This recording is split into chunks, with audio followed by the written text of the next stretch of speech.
Hello and welcome to It's Your Time You're Wasting with With with the who? inimitable Martin Robinson.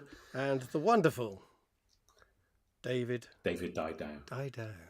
Yes. How are you? I'm very well. I'm very Good. well. Good. We're going You? to talk about talking, aren't we? We are going to talk about talking, but before we do that, we're going to share some of the responses to last week's show where we were talking about school uniform. You've got some, I believe you've got some Yeah, so we collected interesting takes. comments from all over the place, whether it be Blue Sky or Twitter or even under the YouTube video. So please, everyone, comment wherever you can, and we'll pick them up. So, for instance, Dr. Stephen Lane, who goes under the name of Sputnik Steve on Twitter, said, "We don't need school uniforms. We want them." Uh, yeah. So say lots of Japanese businessmen. And on that note, I'm going to move hurriedly on. And Rachel Rossiter Yeah. said, I think this was talking more about the content of what we were doing on the video itself. "You had me at Mm. Hamlet or Tommy Cooper," she says. Do you remember that? It's talking about fezzes and things like that. Yeah. Yeah, I can't remember why, but good and glad we had her. Yeah. And, I had a comment go on. on the Substack Uh-huh. that we put out under the imprimatur of "It's Your Time You're Wasting" from Sammy Wright, author of a book called Examination, which very interesting. I'd recommend it.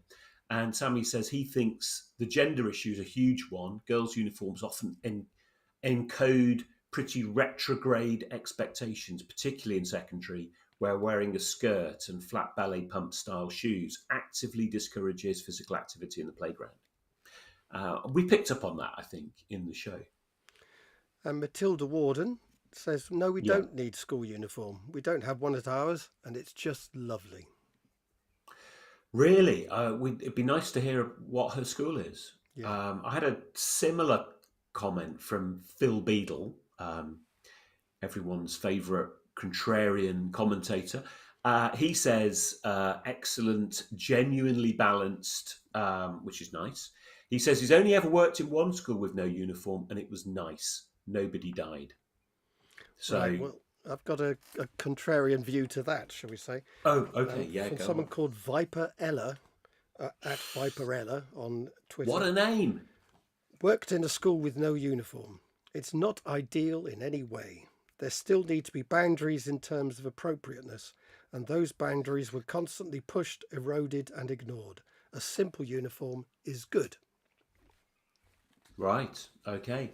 And I think that can definitely happen in my experience of working in schools with sixth forms, which haven't had uniforms, which there have definitely been boundary pushing instances there. But I think those things sort of shake down. And obviously, as we talked about in the show, that in England, Britain is a bit of an outlier in terms of the the West. Most it turns out not a global outlier.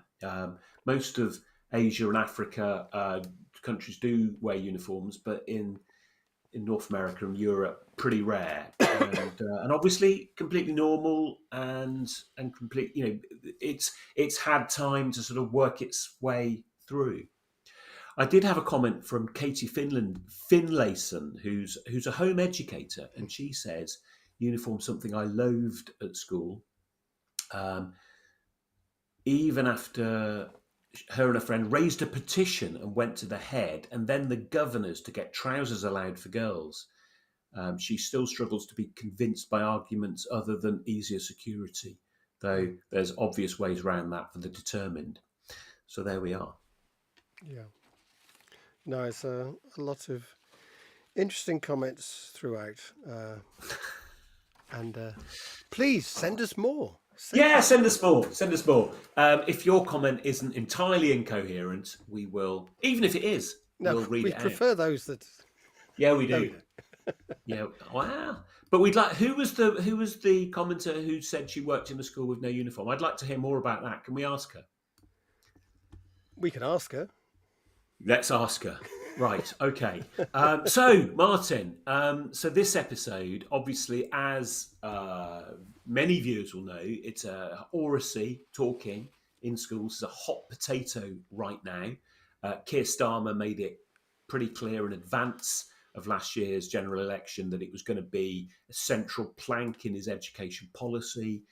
And so there's lots of excitement around that. There's lots of concern. And we're going to sort of chew through some ideas from its advocates, its some of its critics, and to see what the consensus is on whether we should have more Oracy, what is Oracy, what should we do with it, and all that sorts of stuff.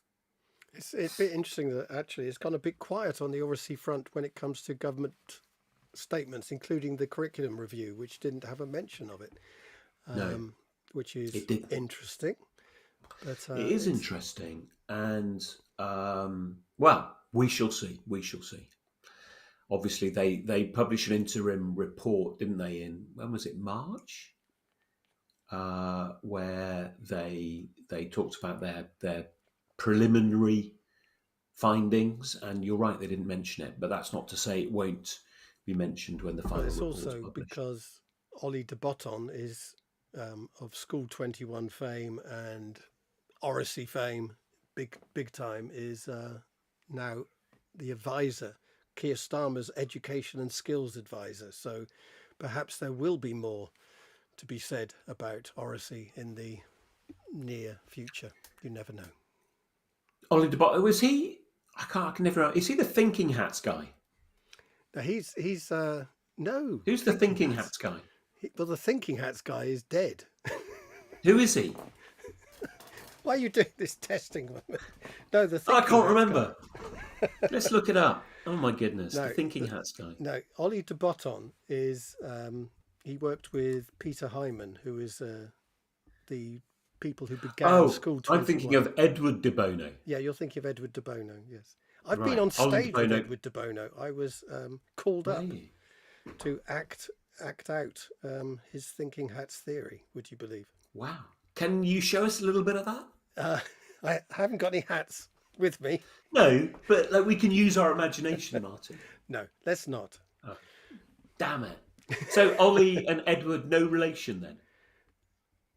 Edward de Bono has got a completely different name. So has he? That's completely different. It foxed me, Martin. I mean, it's got a "d" in it. Yeah. Okay. All right. So, but apart from that, who's this fella? Apart from having completely different names, they're not related. No. Okay. I mean, you could have different names and be related. I mean, could be cousins. Yeah. Perhaps they should do one of those programs. What's it? Who do you think you are? Maybe Ollie's taken his wife's name. Who do you think you are with Ollie de Botton? Oh, it appears you're 12 generations back, related to the same family as Edward de Bono. There you are. You've got away with it. This stuff, doesn't it? Okay. But thanks for that. Thanks for that little detour. Who are you? Are you related to anyone famous, Martin? I'm related to my father, who's got a. He was a bookbinder. And he's got one of his books in the British Museum, and one in the Victorian Albert Museum. So that's nice. Fame of a sort. It is of a sort. I'm apparently distantly related. I couldn't tell you exactly how, to Sir Anthony Eden, of all people. Yes, you've got to be careful when you go to Suez then, haven't you? Well, quite. They always question me closely. I could see with the big moustache. That yes. would be a good idea. Well, it's not so much big moustache. It was more of a small moustache, I think he had. Not in the very small sense, because that's someone else. And that's a sort of... No, not a toothbrush moustache, Martin. My goodness. No, more Charlie in the Chaplin. Errol Flynn. Charlie Chaplin. I was thinking that. Yeah, exactly. This really is going off message. It really is. That's it really the is. trouble It's with your talking. fault, because you're talking about Edward de Bono and the Thinking Hats. Good grief, Martin. I was making anyway a sensible point. Yeah. Okay, so Should we start by saying something about the Oracy Education Commission's report, We Need to Talk? Go on then. Or not? Tell me all about it. What do you want to say Well, about it? it's the Oracy Commission, isn't that's the one led by Jeff Barton, isn't it? Yeah, right, okay. So, yeah. And it's urging policymakers that they need to recognise Oracy as a foundational skill on par with the traditional 3 Rs, reading, writing and arithmetic. And I think they're proposing a national entitlement and reform to teacher training. We'll put a link to their report in the show notes. What do we think of that? Yeah, it's all of a... It's a strange thing. The commission was meant to take longer, and it sort of rushed itself through because of the impending general election. So it tried to get everything wrapped up for that time. It was led, I think, by School 21, who had or their offshoot, their sort of offshoot that Talk 21 or something. I've forgotten what it's called. Yeah. Okay. And they do, they sort of, rather than it being a government report, in other words, it was an independent report of government. Absolutely. So that makes the difference. There was also the APPG, the All Parliamentary group who met on Oracy before then. It was led by Emma Hardy, MP, who you could look at for some of their report, and perhaps we'll link to that as well. What did they find? What are they suggesting?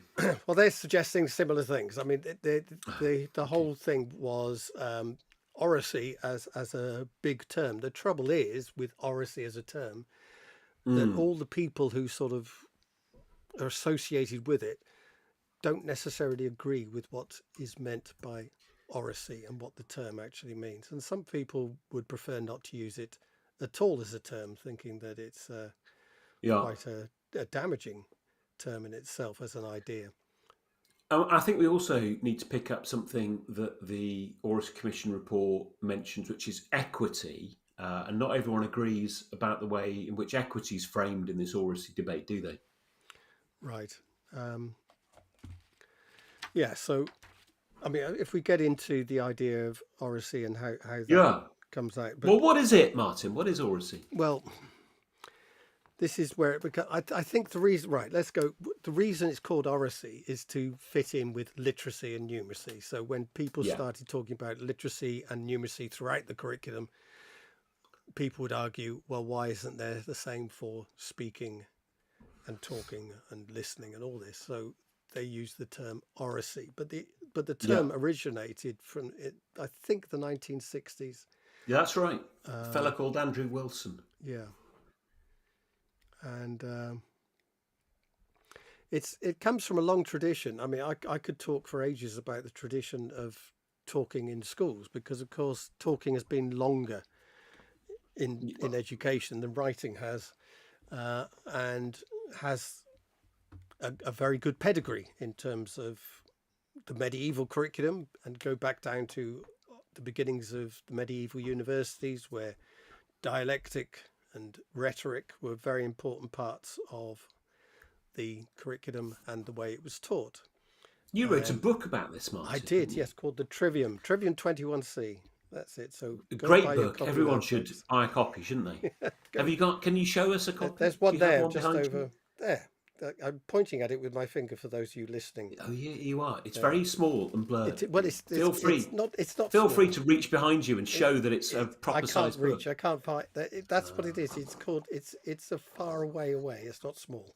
It's just a long way. It's like tiny book like this. It's turn the pages of a tweezer. Wonderful. Anyway, so you'd get in the days of beginnings of the medieval university, like Oxford. Instead of doing an essay, you would do a speech. You would talk to your tutor. You would do a viva. That's it, which was later replaced by the essay. But originally, it would be a viva, and then you would discuss your essay and all those types of things. So it's been around longer than the essay in education. Very Socratic. Talking about it, and the Socratic method, of course, we could go on to that, which we tend to every now and then talk about our good old friend Socrates Yeah. and all those things. So it has a huge pedigree in Mm. education. So why come along and why call it Oracy? Why make this big change? And Yeah. I think a lot of people are suspicious that it has slightly a different sort of pedigree, which is perhaps about social engineering and doing all sorts of other things. Though, if you look at what the meaning of Oracy is, it has quite a controversial sort of idea about speaking well. And someone called Ian Cushing, who is senior lecturer in critical applied linguistics at Manchester Metropolitan University, questions the term, why we should be using it, because he thinks his very roots are reliant on deficit, classist, and ableist thinking. Yeah. And he would go about that some schools are doing brilliant culturally sustaining work, he would call it in Oracy, but Yeah. it's often the ideas of working class kids don't speak proper, racially marginalized kids, as he would say. I'm quoting, not verbatim, Yeah. here, Yeah. but Yeah. some of the things he was saying. Oracy policy says that children must do things like speak in full sentences, speak in high level vocabulary. They call slang instead if they're using incorrect grammar, and so-called non-standard English is not to be used. So he would term those things as a bad thing, whereas other people would say, Yeah. well, that's the very reason you need to teach it, because you want people to speak proper English, whatever that Yeah. happens to be. He traces to come up with this. He sort of goes back to Andrew Wilson's original work on in the 60s, where he's contrasting good language homes with working class homes, and there's definitely in terms of that way of thinking of a concept like oracy, you can maybe accept that there's a point there, but are people really arguing in quite that way? Isn't it more the case that people want to respect the way that children speak, but also suggest that there is a register to switch into, which gives them access to other modes of thought, and that being deprived of that register is not particularly in the interests of social justice? Right, and this is where you can get into all sorts of things about that, of course, because choosing that register, interestingly enough, is probably the sort of register that certain people fit into straight away, even before they get to school. Yeah, Whereas other people are going to be behind being able to speak in that register, shall we say, and then spend a lot of their time feeling that the way they speak, the way they've been brought up, is wrong, and therefore they have a wrongness. There's something wrong with them that needs to be cured, in order to speak like those people on top of the hill. yeah, yeah. I mean, it's interesting, isn't it, that somebody like Ian Cushing writes in standard English. He writes using academic formulations. He communicates from the privileged position of having access to this language. And is there a is this, that it seems to me troubling that somebody with those advantages might suggest that other children or children from different backgrounds maybe don't need that. Maybe they should just be content with the speech of their communities. Yeah, I mean, you could say there's a certain level of hypocrisy there, perhaps. Or you could say that he has that register so he could argue on behalf of and make the argument in those sort of places, because they're the It's a little places bit with a certain amount of patronising, is power to it? decide what speech is right and what speech is wrong. For example, when you listen to things from the BBC in the 1930s, Yeah, etc., it seems very archaic.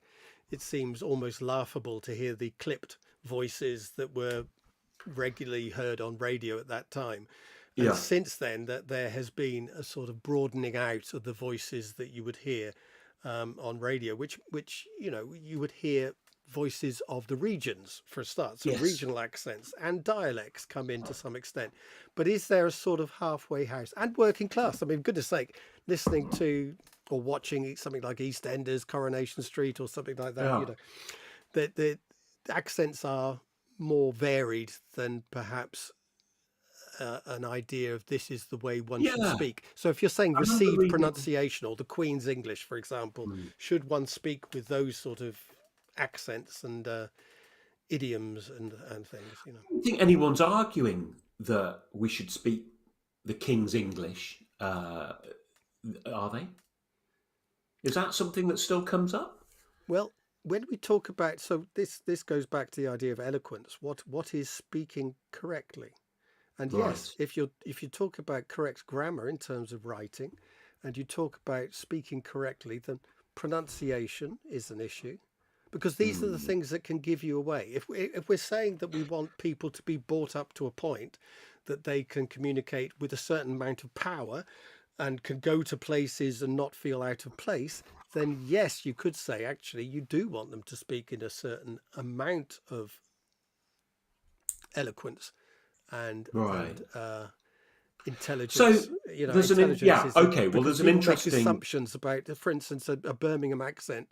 Apparently, and this is unfortunate for you, a Birmingham accent is thought of as perhaps these people aren't as intelligent as other people. I don't know what I'm talking about, Martin. I think Yeah. it's to do with Benny in Crossroads all those years ago. That was the problem. Well, maybe it was. Maybe it was. But I think so. I think it's worth sort of challenging the idea that eloquence is in some way about your accent, and that intelligence is about the the pronunciation of word. Do you say bath or bath? That if we're that's very retrograde to think of those sorts of things as signifiers of intelligence or importance. And I don't think anyone's arguing for that kind of thing, are they? Well, Are they? okay, so I've not come across that. no, but let's say, and this would, again, we're going to cause all sorts of ructions with stereotyping here and things like that. Go for Let's it, say Mark. someone has a broad accent from Somerset Yeah. or from the Somerset. northeast, a Geordie Yeah. accent or a Glaswegian accent often gets into trouble about this. And they Yeah. say, "Oh, I just can't understand you. What are you saying? What are you saying? What are you saying?" To be understood, do you Yeah. put on what used to be called the telephone voice in days when people, answered the house phone, hello, and things Yeah. like that? In Italy, Robinson they have residents. a thing. They have their regional accents and everything, but when Yeah. they come together as a nation, they will speak Yeah. with a different accent, or used to in days of Yeah. yore. I remember So reading. should we do that here? I remember reading Melvin Bragg's autobiography, where he talks about growing up speaking in Cumbrian dialect and not really encountering standard English until he went to grammar school, and that having to learn it in order to thrive in that world. And I think there's definitely something But there'll be interesting around. elocution lessons. They had elocution lessons in some grammar schools. Yeah, but no one has those now, I think, is my point. Should No, they shouldn't. It would be my firm position on that. But what I do think, Martin, is that the way in which we speak, the language we use, is a marker of belonging. And I think for a lot of children in school, they're cut off from a feeling of belonging in school because they're unable to speak the language of school. So what is the language of school then? Is that, you're going to say it's about what you know and the words that you use? So it's a vocabulary thing, or what is it? Well, it's in part a vocabulary thing, but it's the language of written English. It's the language of academic success. And if we're interested in young people being academically successful, are we? Then I think I think most people are. I think it's then incumbent on us to give them a sense of fluency and mastery of the language of academic success. Okay, but so to that extent, Go on. Go on. You don't No, like that? I'm going to say because academic success at a level, which is the level of the academy beyond school, so to universities, to research, and all this thing. There's academic language is known as being very Yeah, we're talking impenetrable, about and GCSEs here, Martin. no, but beyond that. So I mean, you're going on to the language of the academic class as a whole. There No. seems to be a way of actually.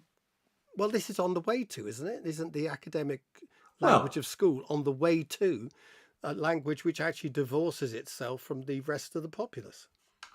yeah. Is it? I I don't don't know. know. You I tell mean, me. I think no. I'm saying no.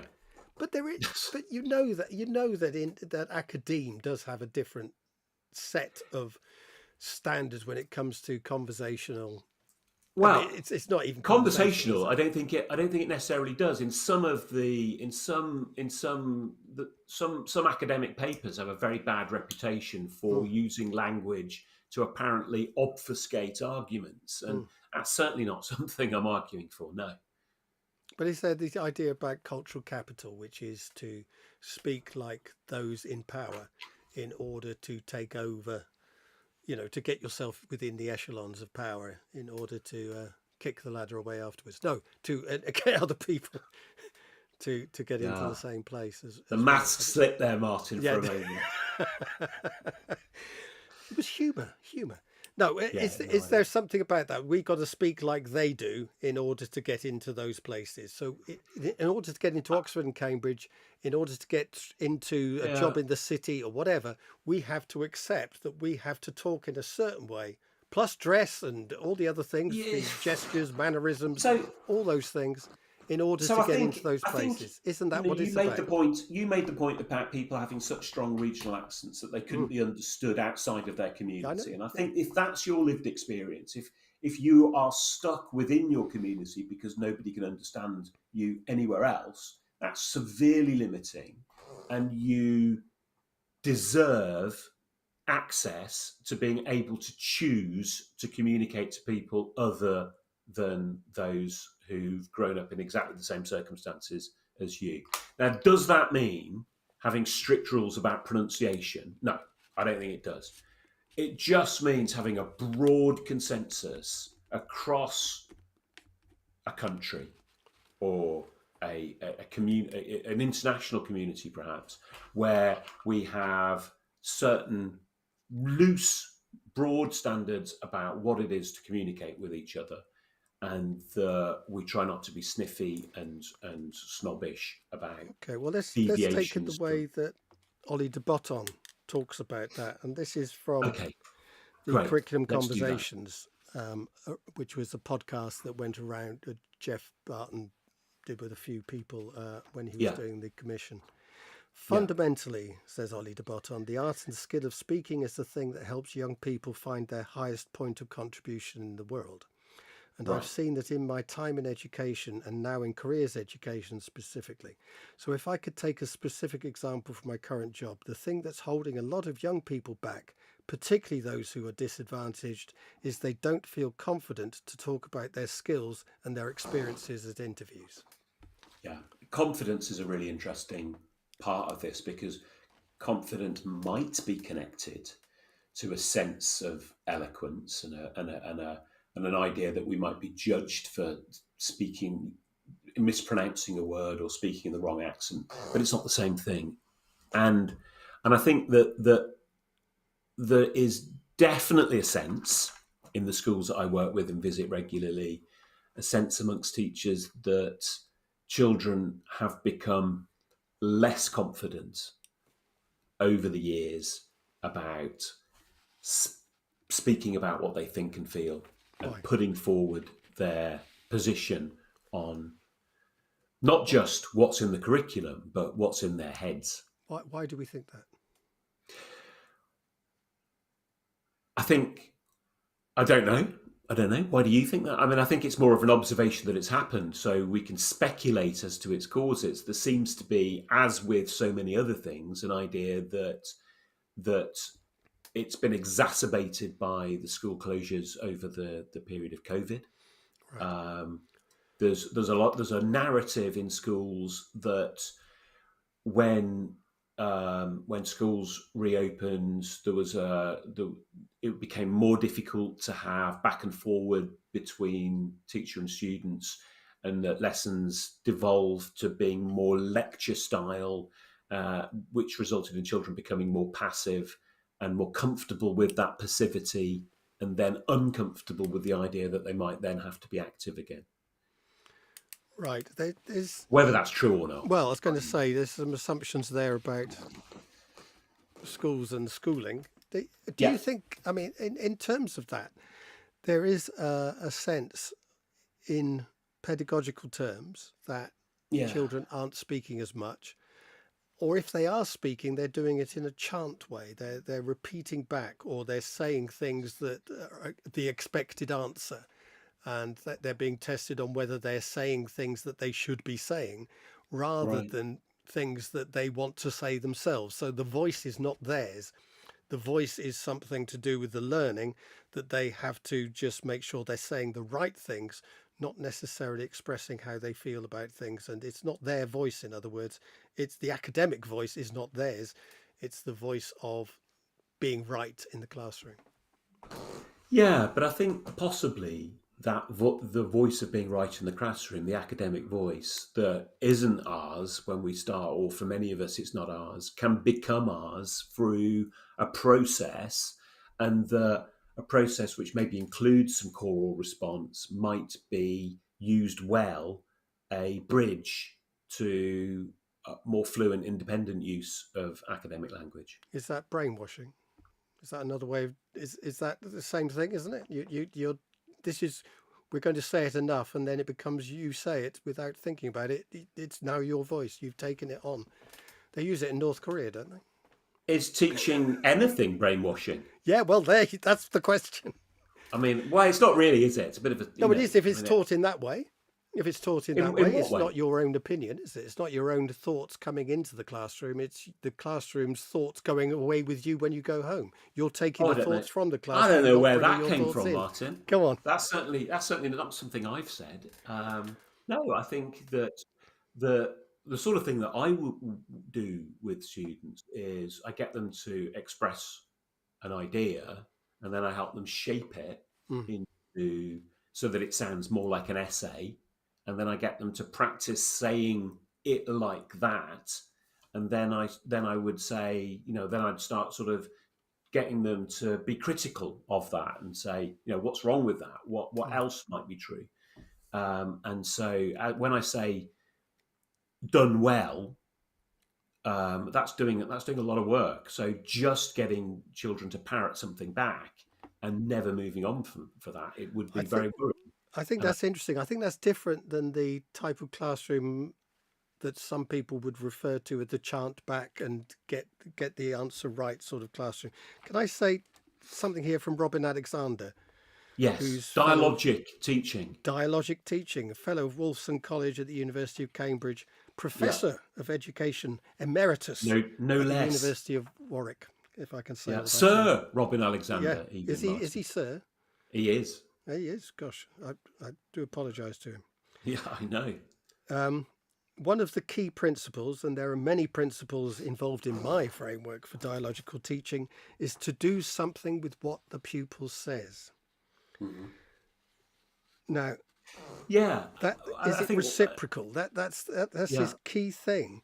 Is what we're doing in the classroom one in which pupils feel able to venture their own thinking without fear of being ridiculed or embarrassed? All those things matter. Yeah.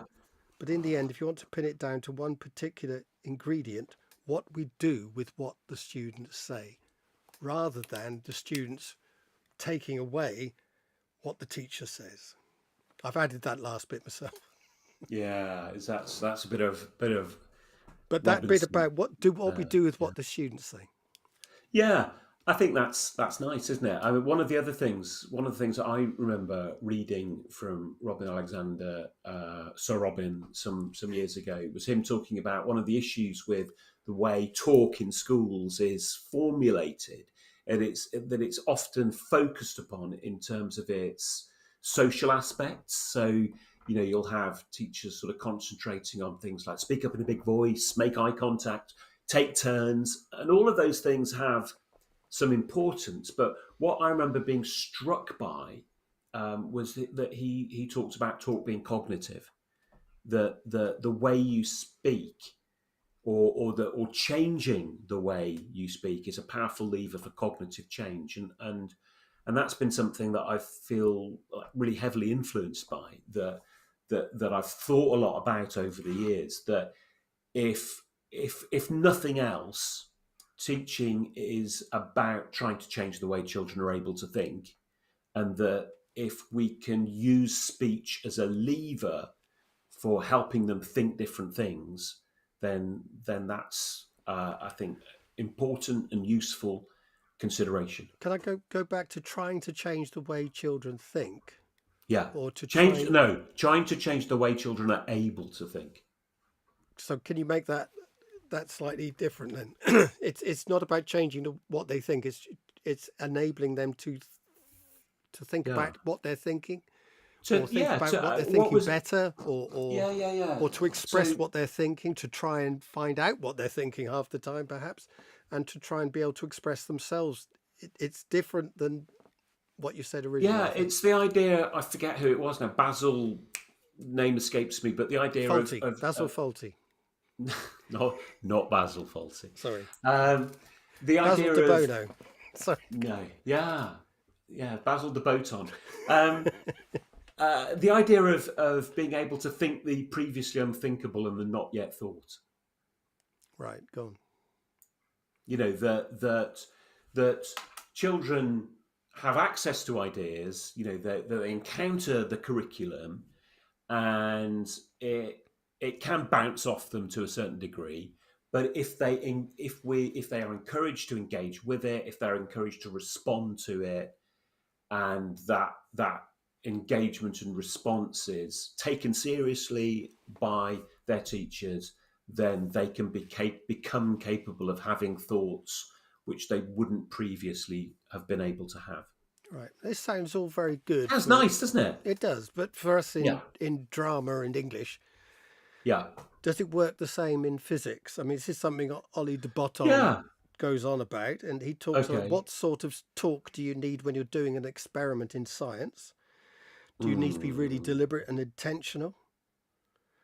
Or, Yeah, so I don't think you need to do any particular talk when you're doing an experiment, because I think that's very performative to sort of do certain talk during that kind of thing. But I think being able to talk about science using the modes of expression that a scientist might use. I remember working years ago with head of science in a school I worked at, a guy called Ken. And I was the literacy coordinator at the school, and I did an inset for my school on Oracy in speaking, and he came up to me afterwards and said, "That's all very well, but I'm a science teacher. I haven't got time for your nonsense. What would I do?" And we sat down together and we planned a sequence of lessons did you do this through around. talking? Yeah, we absolutely did, Martin. And I said, "Come on, let's look at one of your classes." And so his Year 8 class were looking at the conservation of mass, and I was looking at the resources, the materials that he was using, and I came up with some things that maybe they could say, and I could tell from his face that he wasn't happy with it. And I was, I was like, what's wrong with that? And he said, "Well, I would never say that because I'm a chemist." And that was like a real penny drop moment, because at the point, that he wanted them to be able to use words like reactant and product. But what often happens when you give kids keywords is that they just incorporate them into their at-home speech, their everyday speech, and they'll say things like, you burn the reactants and you get some products in it, and that's correct broadly, but it's really vague and baggy, and so I was trying to put that into written English, but from a non-subject specific perspective. And him being able to say, "Yeah, but I'd never think about it like that. I'd think about it like this," and him being able to give that, here's what a chemist would say, And as soon as we had that, we were able to go, well, that's what your students need. If they don't have access to this language, they can't think the way you think. Yeah. And So it's it's not about important. changing the way they speak, it's about using their speech as a mechanism for being able to expand the thoughts they can have Right. about. So vocabulary is important. It's important, but it's by no means enough. No, but vocabulary is important. I mean, the language of this subject. Yeah. But the Speaking in language of this chemistry subject is more ease. than its vocabulary. Say it again, sorry. The language of a subject is far more than its vocabulary. Yeah, so it's, and also the way words string together, and the Yeah. and being able to express that Yeah. in real time. Now, what about AI? Does AI have something here? Because you can go home and get all this do your homework, written homework, and present it to your teacher and not know a damn thing about what you're saying, but the whole language and everything is there. Perhaps there is a place now more for oracy in the classroom rather than just the written assignment, because Yeah, the for sure. teacher can find out if the student has absorbed the learning, and not just bringing up the interactive whiteboard and things like that. I'm talking about thinking about their subject, deeper thinking about their subject beyond the whiteboard. Being able to talk Yeah, at length about certain things, perhaps. I mean, obviously, this is a crisis that they're going through in higher education at the moment. We talked about that in one of our previous episodes on AI. I'm sure we can find a link for anyone that missed it. But yeah, it's a real problem. Interestingly, both my daughters are at university currently, and one of them's doing liberal arts course where she's writing essays, and she's adamant and vehement in her hatred of AI and doesn't use it, but is aware that many of her contemporaries are, and she has feelings about that. My other daughter is doing is training to become a primary school teacher, and almost all of her assessments now are oral. So she has to do presentations and then do some back and forth with the person assessing her on the details of the presentation. And I think that's obviously that comes with a time cost, that it's efficient, and to be able to collect in a bunch of essays and read through them, or even these days not read through them, get AI to read through them for you. And so it does require some reorganization. But this is something that Daisy Christodoulou and her team at No More Marking have been interested in, the assessment of oracy, isn't it? Right. What a segue, Martin! Yeah. You weren't expecting that, I were wasn't. you? I wasn't expecting that. I think, speaking Should we from a come back to drama. that later? No, I'm quite happy to talk about the assessment if we need to. I just think we get into You trouble brought if it we. up. Come on. Well, if we think that assessment is actually a necessary thing, we're almost sort of Yeah. saying that oracy is something to assess beyond the subject, to assess within Yeah. itself, rather than I'm a way of sceptical assessing that. a subject, which is slightly different. Yeah. I'm less keen personally on the idea of assessing oracy. But speaking and listening has been part of English for some time, hasn't it? As a separate assessment. It has, and it's a very impoverished part now because the assessment doesn't really count, and therefore it's very marginalised in the curriculum. And it was all, it had a reputation of being something that wasn't particularly rigorous and very hard to do with any, with the kind of rigor that is expected of standardized assessments, certainly in our system. And I think one of the things that Daisy talks about that is contrasting the way oracy is thought about in the Norwegian education system, where it's got a long tradition. They've been doing it since the 1880s. Yeah, have they called it oracy though? Well, I mean, there must be. They probably called it obviously something a Norwegian Norwegian. word. Yeah, but I don't know if it'd be called oracy, but yeah. I don't know. Shall we? Let's go to Google Translate live on air. No, please don't.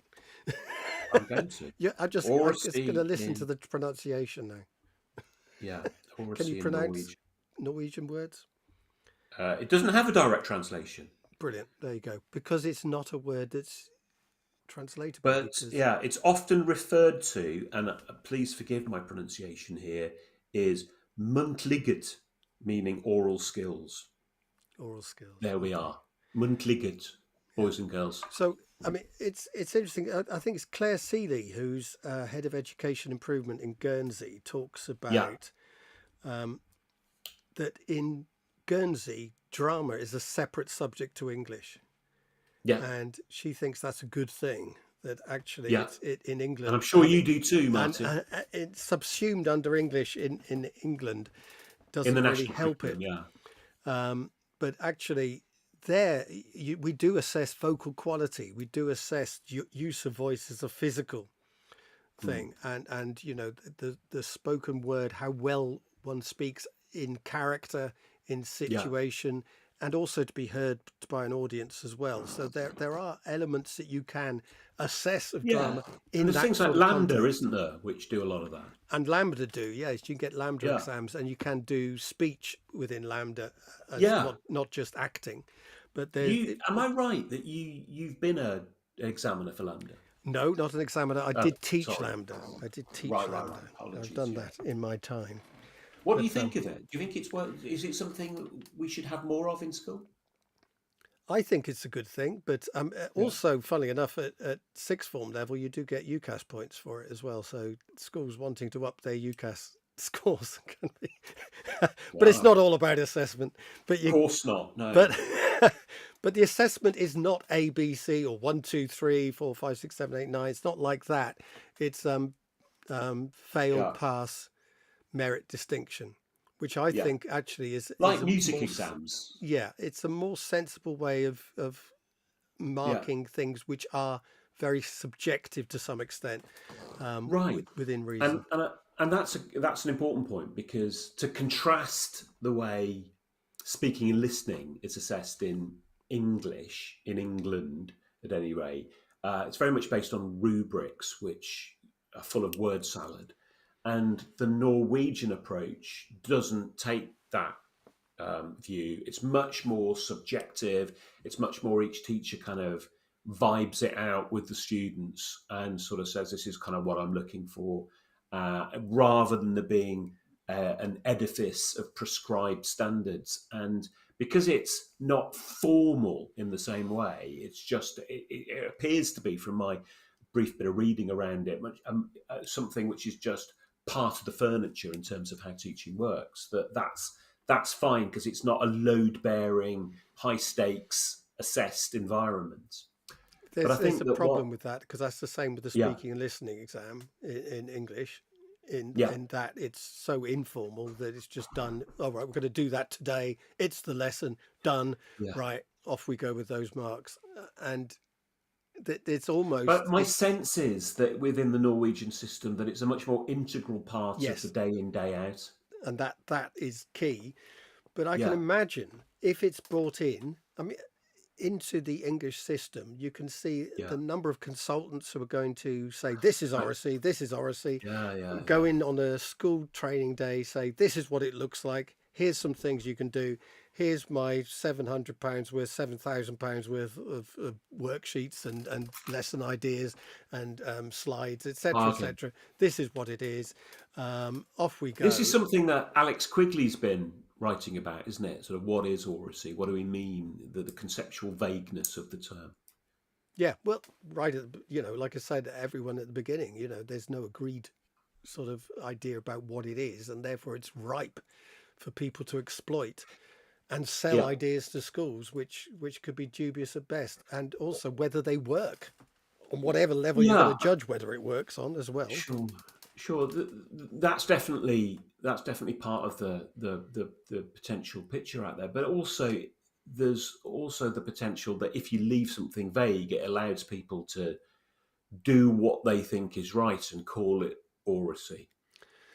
Right, but there is Because the way, for instance, I would describe oracy in terms of like what it practically looks like in a school would be very different to the way someone like James Mannion was might saying be, oracy it should might look. be.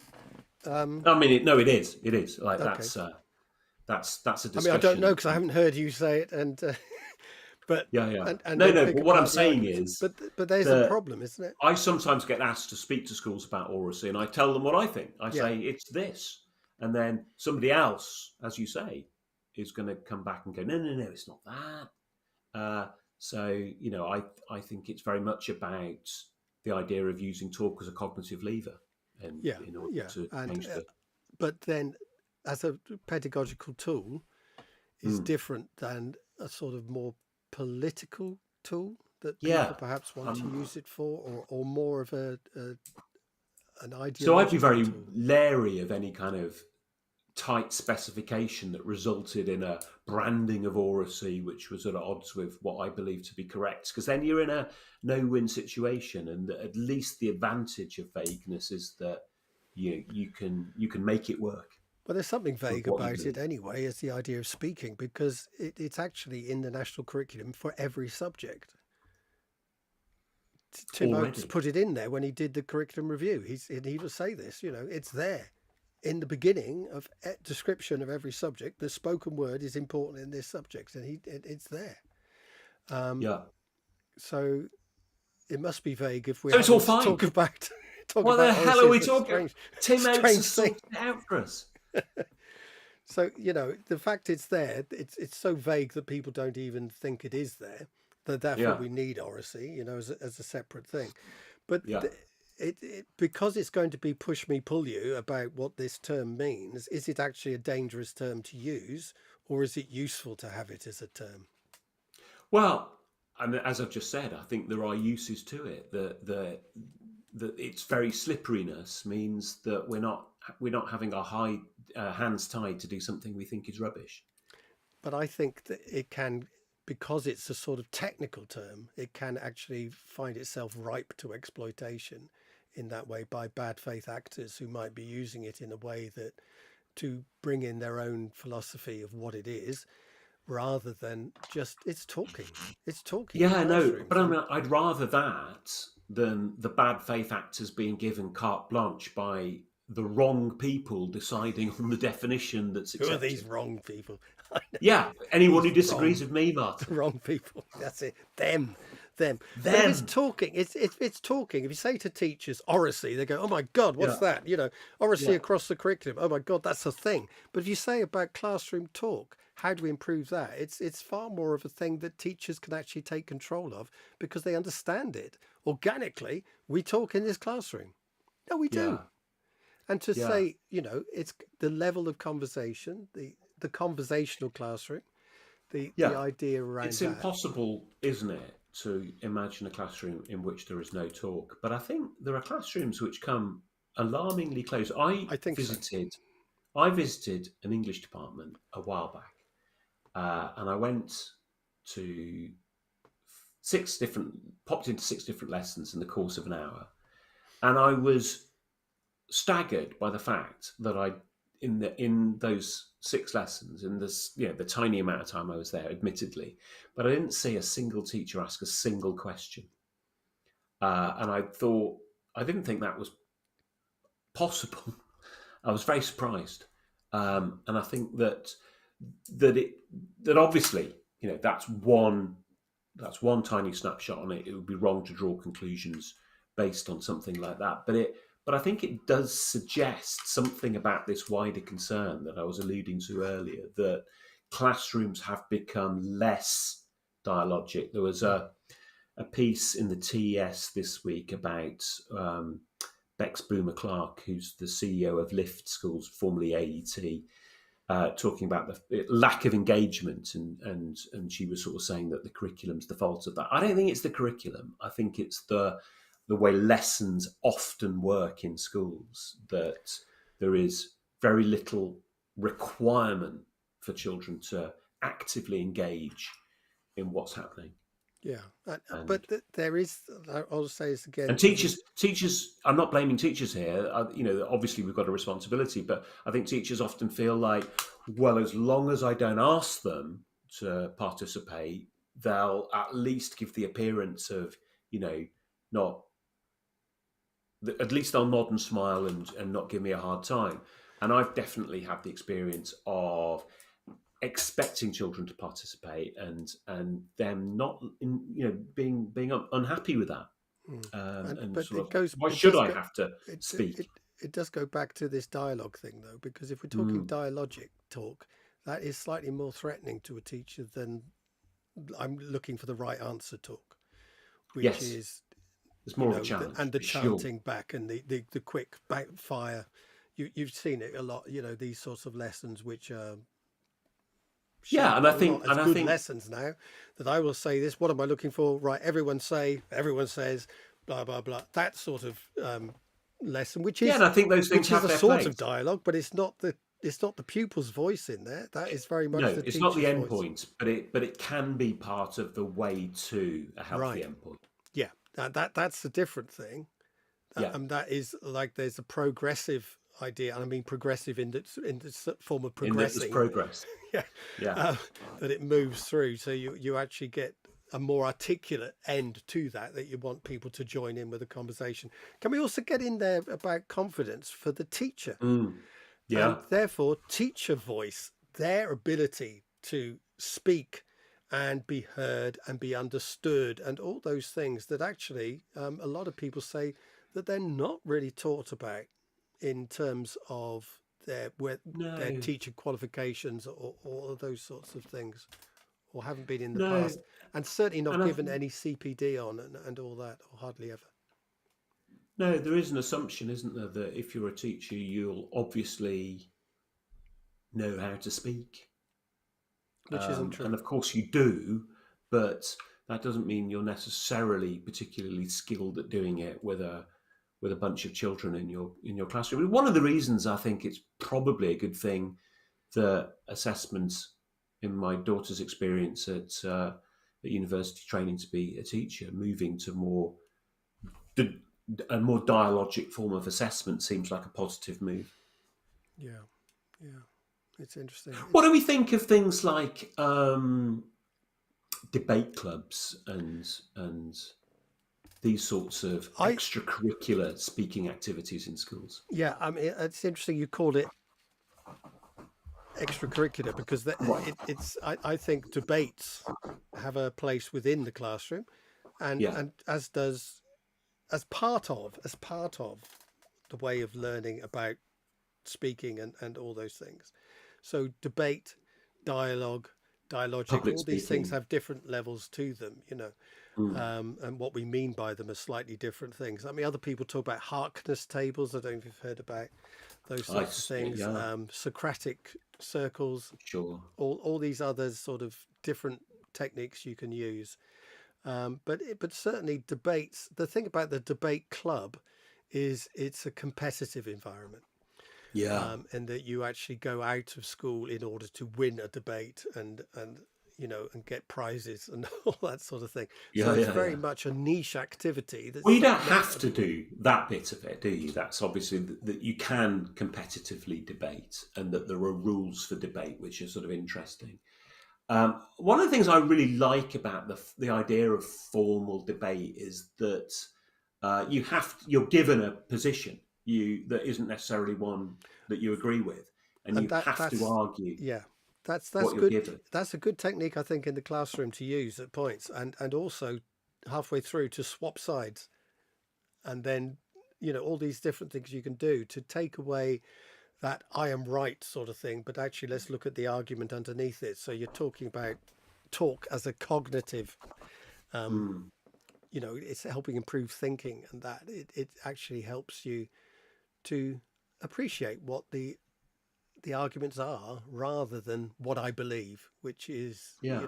perhaps getting under, distracting people from thinking about what the arguments actually are underneath this, and perhaps could do with throughout the education system and beyond, this sort of ability to put yourself in someone else's shoes and see arguments from other perspectives, and the importance of that. So I do think that helps. But that's part of rhetoric, going right back to the Greeks, and the dissoi logoi, looking at things from different aspects and being able to argue from those different aspects. I think is a very good thing to bring in I think it's a all of very good this. thing. I think one of the not so much an oral debate thing, but do you know about Anatol Rappaport's rules for debate? Go on. So the first one, I can't remember all of them off the top of my head, but the first one is that you should articulate your opponent's position so well that they go, "Oh, I couldn't have put it better myself." That goes back and to I think Aristotle. It does, You're right. you know, and goes back to the rules of rhetoric, that you start off by talking about the good points in the other person's argument. You know, you actually say, "You've said this. This is good. This is good. This is good. Where I then differ is this, and this is why." And so, you know, it has a certain rule about it. I mean, this is where things like the English Speaking Union are very interesting, and the work they can do with schools, and do with people in clubs as well as in schools as well is useful. I really like interesting the way, very unfashionable these days, but the way F.R. Leavis used to say that debates should be framed, that the speaker should frame their opinion and finish with, you know, "That is so, isn't it?" And that their respondent should say, "Yes, but," and sort of build on what we're saying, and in that way sort of drive forward the knowledge created through discussion. It's interesting as well. I mean, this is the trouble with speaking for persuasion, you know, arguing for persuasion terms and being persuasive, is that people tend to believe things which make sense, whether they're right or wrong. So there's some good research on this. Had I known we were going to get to this, I would have dug it up. But there's research at this, that if people hear something that sounds right, then they're more likely to think it is right. That's a sort of commonsensical thing to say. Perhaps I'm wrong when I say that, because it sounds common sense. But it's that secret, you know, about being able to argue in such a way you can get away with all sorts of terrible things. Well, and this one goes all the way back to Socrates also, because some of his dialogues with rhetoricians, with sophists, where I think is it the Gordias, where Gordias is sort of saying that the rhetorician, rhetoric is the greatest skill on earth, the most important thing, and he sort of frames his argument by saying, "I arrive at a town in the company of my brother-in-law, who's a skilled doctor. Who's going to be made the doctor of this new town? It's me, the rhetorician, because my arguments in favour of my skills are going to be better than the mere doctors." Yeah. And obviously Socrates is not particularly enamoured of that as an argument. The Gordian knot or something. No, the Gordian knot's different. That's Alexander the Great deciding that cutting through the Gordian knot is simpler than trying to untangle. But I think that's just sounds similar. It's a bit like the de bono de boton. Yeah. But what's the other thing? Occam's razor. Yes. So William of Ockham. Yeah. So to take, it must be the simplest thing. You know. Yeah. Although that's not quite the way it's often the way it's misinterpreted. Yeah. That the simplest explanation must be the best. And that isn't quite the sense. It's where you've got two competing explanations. The one has the fewest assumptions is the most likely to be correct, but not necessarily. No. And that's the problem. It's not necessarily the correct thing. Anyway, it's funny you should say that. I've got queued up, scheduled for release. I've got a post on Occam's razor coming up, Martin. Have so you as listeners, look forward to that. And do you use Occam's razor to shave with, by the way? I think it gives you a very close shave. I also like Hanlon's razor. Do you know about that? No, is that in your piece as well? Now you've advertised it. Not sure it is now. I come to think. I wrote it a while back. obviously. So Hanlon's razor is that instead of when you encounter contrary points of view, instead of assuming malice, it's to assume that things are more likely to be the result of stupidity than bad faith. I'd prefer to be thought of as horrible than stupid, wouldn't you? Martin, what can I say? You're thought of as both. Horrible and stupid. That's the No, way you're forward. not. What a horrible thing to say. It was a horrible thing to say. It was a horrible thing. And stupid. Stupid, definitely a stupid thing to say because I'm going to beat you up. Oh, wow. Okay, that's Hang on. horrible. I can't beat you up. Yeah, there you go. Bang. Yeah, put your face closer to my. No, the other way. That's really hard. Here we go. Bang. Ow! Now, for those of you Goodness of me. you on sound only, you missed a wonderful visual effect there. Anyway, didn't. on that note, On I that. think we should wind it up. So before we wind up, let's just remind people to subscribe. We didn't do that earlier, did we? No, we didn't. And to like and to comment and to generally give us some love. Please do. And if you're going to comment, we hope to be able to read it out in the next episode. The next episode. And and anyway, thank you ever so much once again, wasting your time listening to me, David Didow. And me, Martin Robinson. And it's good night from him. It's good night from him. No,